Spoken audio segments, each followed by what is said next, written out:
The Cincinnati Reds are packing the Dayton Dragons roster with top prospects in the organization, including Elly De La Cruz. We tell you why your expectations may need to be tempered, at least in the early going, for De La Cruz in Dayton, and we look at some other huge names that will be playing for the Dragons early in 2022. You are Locked On Reds, your daily Cincinnati Reds podcast, part of the Locked On Podcast Network, your team every day. You are Locked On Reds. Hi, I'm Jeff Carr, and alongside Stephen Offenbaker, who will join me with Tom Nichols, voice of the Dayton Dragons. You can hear him on play-by-play broadcasts on radio for the Dayton Dragons baseball team. We are talking about the prospects that you will see in Dayton. Thank you so much for checking out the Locked On Reds podcast, part of the Locked On Podcast Network, your team every day. Me and Steve have both podcasted about the Cincinnati Reds going into our fourth season now. Covering this team, we've turned an addiction into daily information for you. Thanks for making Locked On Reds your first listen of the day. We're free and available on all platforms. All right, this will be an awesome conversation with Tom Nichols, as we will do this on a monthly basis. This is the Tom Nichols Report on Locked On Reds. All right, it is awesome to be here today for the first iteration of the Tom Nichols Report. Once a month, we're going to meet with Tom, and we're going to talk about everything going on in the Reds farm system, and it's going to be a busy year because there's a lot of great talent that's moving through the system. But of course, we've got to start off with what's coming to Dayton, because it seems like an all-star studded lineup, or at least future all-stars. Anyway, hopefully. Tom, I know that we've got Elly De La Cruz coming. There's got to be a lot more to that, though. You know, first of all, let me say thank you for welcome to Dayton Ballpark here in Dayton, and we're in the heart of the Water Street District. We're glad to have you here, and look forward to working with you. 6 out of the top 17 on MLB.com coming to Dayton, but that really doesn't tell the whole story, because what you need to know is that's a really strong top 20, top 25. I looked at the list last year. I said, this thing just falls off the table when you get past about number 18, number 20. It is a deep group with talent in the Red system, all the way to about 35 to 40 right now. I mean, you've got guys in the 30s that other years would have been in the teens in terms of the rankings. And so I'm happy. The group we have coming in, I'm really happy with. We can talk about individuals if you'd want. One guy we've got coming, it looks like, is Connor Phillips. The pitcher that they just picked up is the player to be named later in the Winker trade. So he's coming here. I didn't think he would, because I looked at the rotation. I said it's full. But we've got a couple of guys that, as we record this interview, I'm not sure their status, but they're not coming here. And that's Bryce Bonnet and Christian Roa, who are starting pitchers, second and third round picks. And maybe by the time this actually airs, there will be some light shed. I don't really want to speculate, other than the fact that they're not in our club. I don't think they're on any other roster in the system right now, so that tells me there's probably an injury involved. But again, no speculation for me, and we'll see how that goes in the next few days. But if you want to talk about individuals, we can do that, and then we can also branch out and talk about some of the other prospects within the system. Well, let's look at the 6 of the top 17 that you just mentioned. I'm thinking that as this is being released, not when we're recording, but as this is being released, that information should be hitting the public today. And let's run through those names real quick. We know that Elly De La Cruz is one of those names. We know that Connor Phillips is one of those names. Who else do we have coming? Well, let's go through some of those, like you say. Now, let's start with De La Cruz a little bit, because none of us have seen him play. He has come out of absolute nowhere. You don't see that very often. You'll see players have big years that come out of nowhere. But for example, last year with the Dragons, we had an undrafted, nobody knew who he was, second baseman by the name of Francisco Urbaez that came in, was going to win the batting title in this league. The Reds moved him up to Chattanooga, but a few games before he had enough at-bats to qualify for the batting title. Otherwise, he wins the batting title as an absolute nobody coming into the season. That occasionally will happen. But what you don't see is guys who jump from not being on the prospect list to being near the top of the prospect list in 1 year. The reason you don't see it is tools are what create prospect lists. And guys' tools don't change that much. Urbaez had a great year, but he's not on the prospect list, is my point. De La Cruz went from not being on the prospect list to being like in the top 5 on the prospect list. He just jumped in out of nowhere. Now, what are his tools? From what I'm told, everything. That's what makes him great is he's a 5-tool player. A scout told me a couple of days ago, and when he first said this, I really questioned it. We had a player on our club last year that the fans will, if they follow the minor leagues closely, will know this name, Jacob Hurtubise. Jacob Hurtubise has rare foot speed.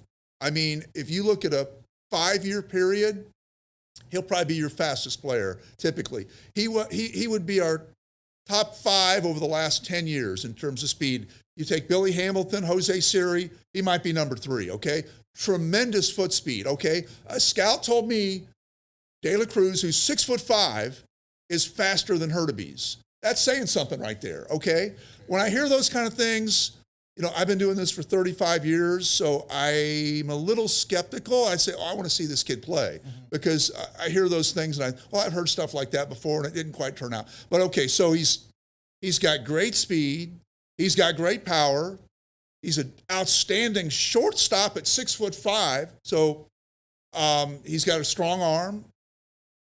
So, what does he not do well? Well, at this point, he has a lot of strikeouts. Pitchers at this level will find that weakness, so he will have to adjust.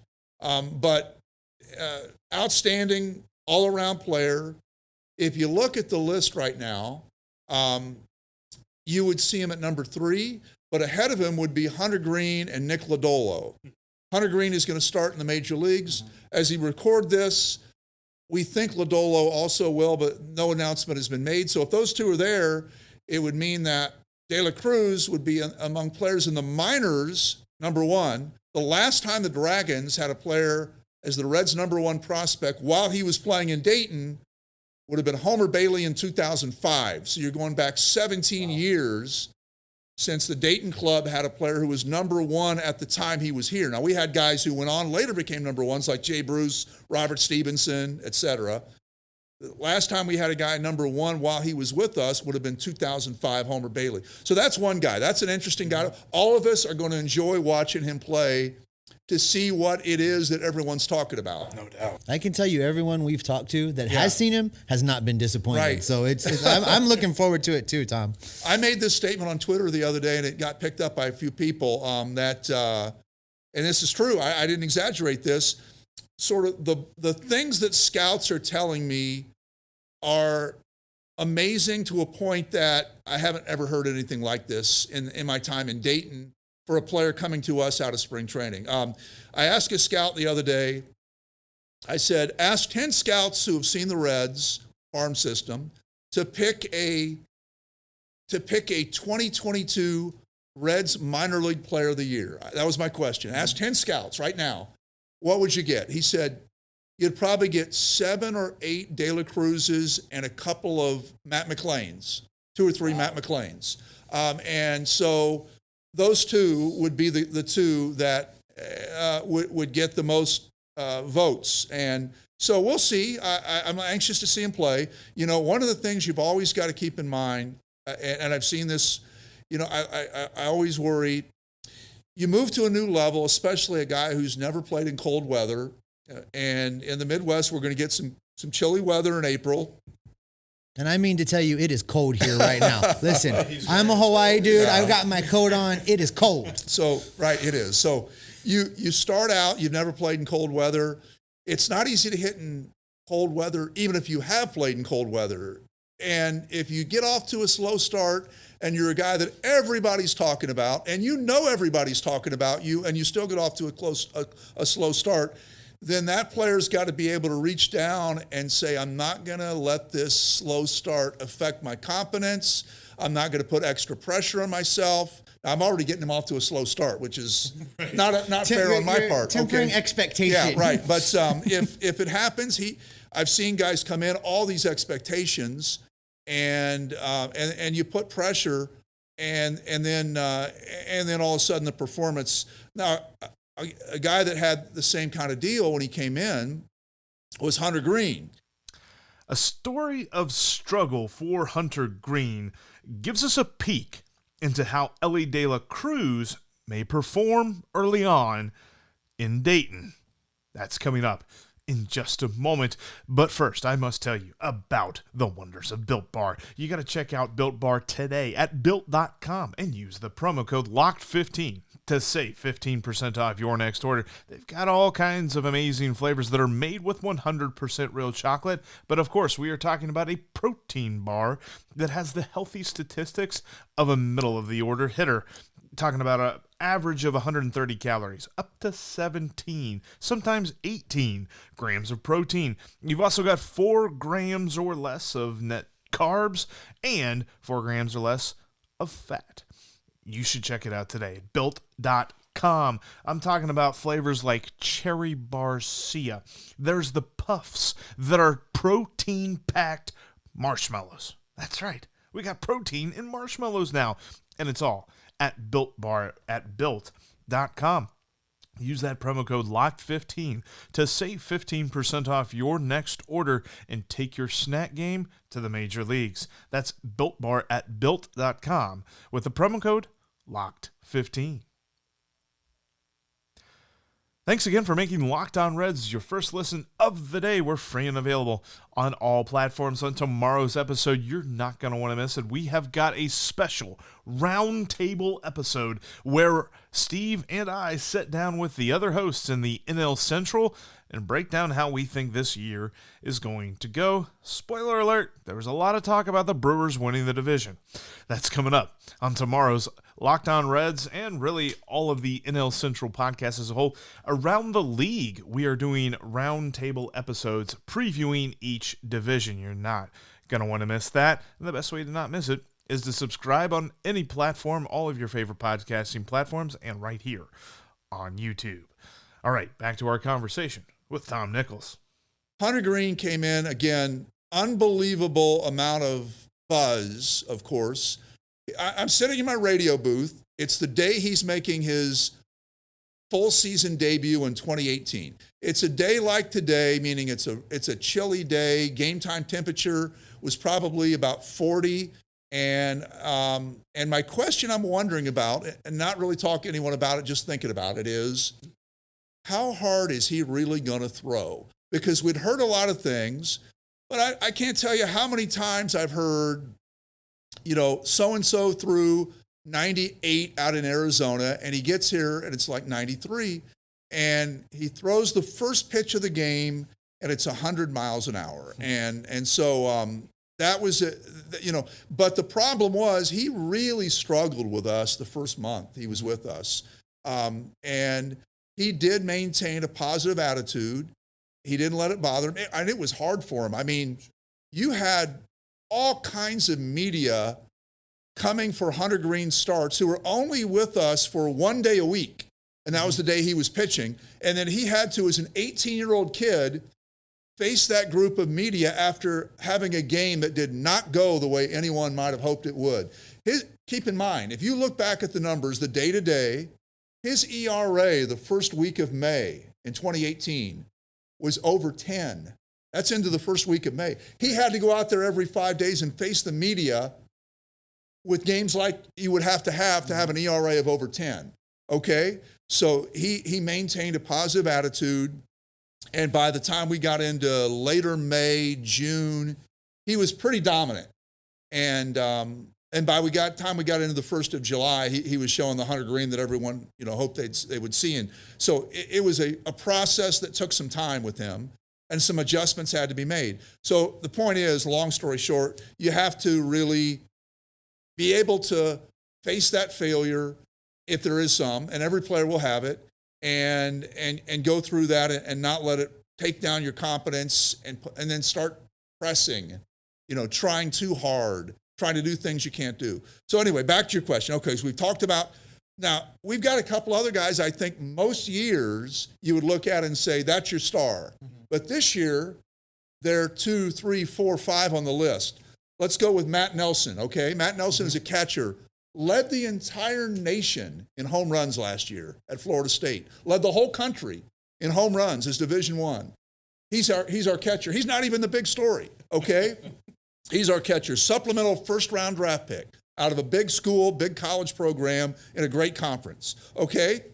Rece Hinds. Rece Hinds, rated by Baseball America as the best power hitter in the Reds farm system. As a high school player, he was invited to several national home run derbies. One in Washington when the Nationals hosted the All-Star game. They also had a junior home run derby. Mm-hmm. They invited like 12 high school players in. He was one of them. He finished second to Bobby Witt Jr., lost by 1. So big-time power threat. Maybe the best power-hitting prospect in the draft in 2019. He's on our club. Where's he going to play? I believe the outfield, right field, it looks like. I still have to talk to our manager, Brian LaHare, a little bit, but it looks like certainly it'll be somewhere in the outfield. He's listed as an outfielder, okay, not a third baseman. I know that, and he spent some time working with Eric Davis out in Goodyear and has been taking a lot of reps out there. So it's good to hear they're continuing on with that, because I think the infield logjam is going to necessitate some guys moving to the outfield. So, right, no doubt about it. And I think fans have thought about that and realized, they got too many guys for not enough positions. So you might see De La Cruz playing some short, some third. The shortstop, Jose Torres, most considered him to be the best defensive shortstop in the entire nation in 2021 when he came out of North Carolina State. Led that team to the College World Series as their shortstop. Hit a big home run in the Super Regional that in the 9th inning that won a game for them, got them to the College World Series. Great defensive shortstop. And when he played last year at Daytona, he hit. I mean, he really hit. And so we've got him. So we've got Torres at short, potentially De La Cruz at third. I'm sure De La Cruz will play quite a bit of short as well. So you've got Nelson, you've got Hinds, you've got Torres, De La Cruz. I talked about Connor Phillips. We've got the Reds' second-round draft pick from last year out of the University of Virginia, Andrew Abbott. He was the Atlantic Coast Conference champion in strikeouts, won the strikeout championship. And again, if not the second best, I think everybody would agree the SEC is the best college baseball conference in the nation. After that, ACC could be considered among a couple of others. It's probably close. Anyway, the point is, it's a good baseball conference. Led the conference in strikeouts, second team All-American, second-round draft pick. He's with us, along with Connor Phillips. You've also got, here's a guy I'd like to talk about a little bit, James Marinan. James Marinan was picked up in a trade from the Dodgers in 2018. They gave up a reliever, Dylan Floro, who really wasn't with the Reds very long. He went to the Dodgers and did pretty well. They gave up a major league reliever, got James Marinan back. Came to us in 2019, did not have a good year. ERA of over 5. 2020, so there's no 2020 season. Mm-hmm. He comes back in 2021, extended spring training. Doesn't even make a club out of spring training, okay? They send him to Arizona. He's playing in extended spring games. Eventually, they send him on to Daytona. Struggles initially, better and better and better. We get to September 1st, and they send him to us. Now, we had seen him in 2019, so I knew that Marinan had struggled, and honestly, I think subconsciously my expectations for his first start were not that high, but he goes out there and just dominates with a fastball about 96, 97, a hammer of a breaking ball, power pitcher. I think he threw 6 scoreless the first game, struck out 9 if I remember correctly, only gave up about 2 hits. The second game was similar, no runs in 6 innings. So he made 2 starts at the end, 12 scoreless innings, struck out about 17, I think, over that. And the Reds put him on the 40-man roster. So they protected him. So there's another guy coming here I'm really anxious to see. So you've got Abbott, Phillips, Marinan, Thomas Farr was a 5th-round pick out of South Carolina last year, another starting pitcher. You've got a kid named Joe Boyle out of Notre Dame who throws 100 miles an hour, another interesting case. So that's some of the group. Outfield-wise, we've got Alan Serta, who's a power hitter that the Reds put on the 40-man roster. He was in spring training with the Reds. He's another guy, sort of a borderline top 20. Maybe some would have him in the low 20s. Some might have him in the 17, 18 range in the Red system. But again, it's so deep right now that a guy who's in that 17 to 25 range, most years that's like a 12 to 14.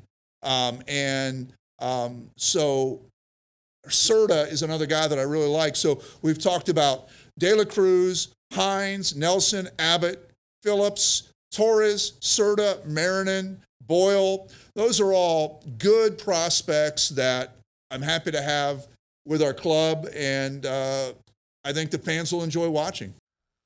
The Reds have the most hyped player to be named later ever, and we will tell you what to expect from Connor Phillips coming up in just a moment. And when you're looking for what to expect, especially when you're talking about a good wager, check out BetOnline. BetOnline is your number one source for all of your sports info, news, scores, props, odds, lines, and all that great stuff.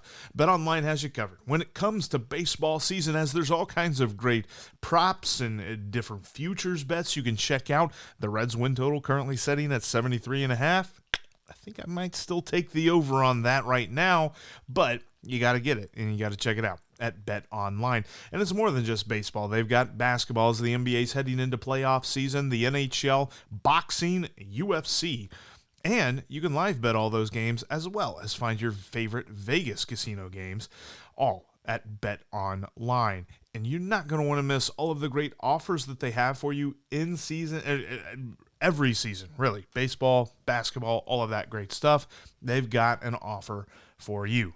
That's betonline.net, where the game starts.